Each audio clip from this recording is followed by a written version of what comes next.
অমুক মাছ কেটে দিনে 10,000 কামাচ্ছে। লাউয়ের বাগান করে কোটিপতি। চাকরি ছেড়ে গোবর আর কেঁচো নাড়াচাড়া। এসব গল্প এখন অনেকেই শোনায়। তরুণদের জন্য এই ফাঁদে পড়বেন না। একদম নিজের চোখে দেখা অভিজ্ঞতা। আমাদের বয়সী একজন ওয়েল পেইড জব ছেড়ে এসব কুইক ক্যাশের নেশায় পড়ে গেল। এখন হাউমাউ করে মরছে। 1.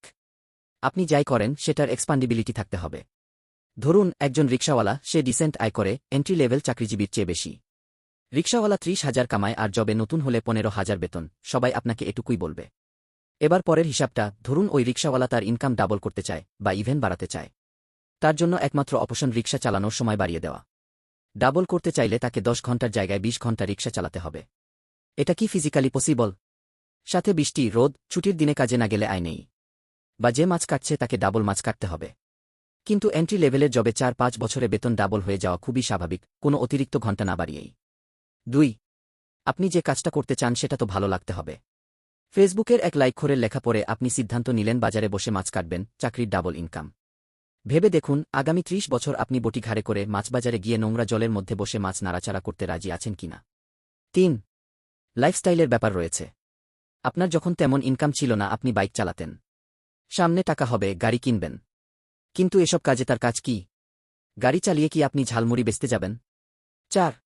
চাকরিজীবী বা ডিসেন্ট লেভেলের উদ্যোক্তা হলে আপনি তার সাথে একটা লাইফস্টাইল আর নেটওয়ার্ক বাই ডিফল্ট পাবেন। এটা খুব গুরুত্বপূর্ণ। ধরুন আপনি একটা স্টেশনারি কোম্পানির মার্কেটিংয়ে জব করেন। আপনি আজ এই ভার্সিটিতে, কাল ওই ঝকচকে অফিসে B2B ডিল করতে যাবেন। কত হাই স্কিল লোকের সাথে পরিচিতি হবে, কন্টাক্ট বিনিময় হবে। কিন্তু আপনি টাকা দেখে রাস্তায় ঝুড়ি নিয়ে দাঁড়ালেন। আপনার নেটওয়ার্ক হবে পাশের বাদামওয়ালা, গান গাওয়া ভিক্ষুক। ওই বাদামওয়ালার এই মুহূর্তের সবচেয়ে বড় চিন্তা সে কতক্ষণে সব বিক্রি করে ঘরে যাবে। আগামীকালও সে একই কাজ করবে। আপনার মতো তার অ্যাম্বিশন নেই, বড় কিছু করার ইচ্ছে নেই, দেশমানুষের উপকারে আসার খায়েশ নেই। মনে রাখবেন, your network is your net worth. 5. আর এইসব পেশায় যে খুব বেশি ইনকাম হয় তাও কিন্তু না। শিরোনামে লেখা চাকরি ছেড়ে লাউ চাষে লাখপতি। ভিতরে লিখেছে 1 বছরে তার আয় 3 লাখ টাকা।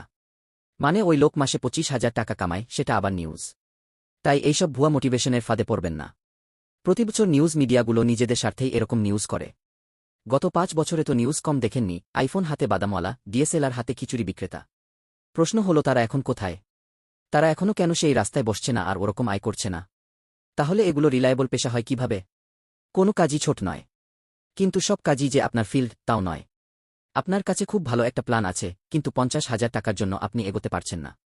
এখন আপনি যদি মাছ কুটে, বাদাম বেচে ওই 50,000 টাকা জোগাড় করে ফেলতে পারেন, তাহলে সেটা ঠিক আছে। কিন্তু যেভাবে এসব পেশাকে সরাসরি একটা ওয়েল পেইড জবের বিকল্প হিসেবে দেখানো হচ্ছে, তা মোটেও রিয়েলিস্টিক নয়। আমাদের ভিডিও আপনার ভালো লাগলে লাইক, কমেন্ট, শেয়ার করতে ভুলবেন না, আর হ্যাঁ, অবশ্যই চ্যানেলটি সাবস্ক্রাইব করবেন। ধন্যবাদ।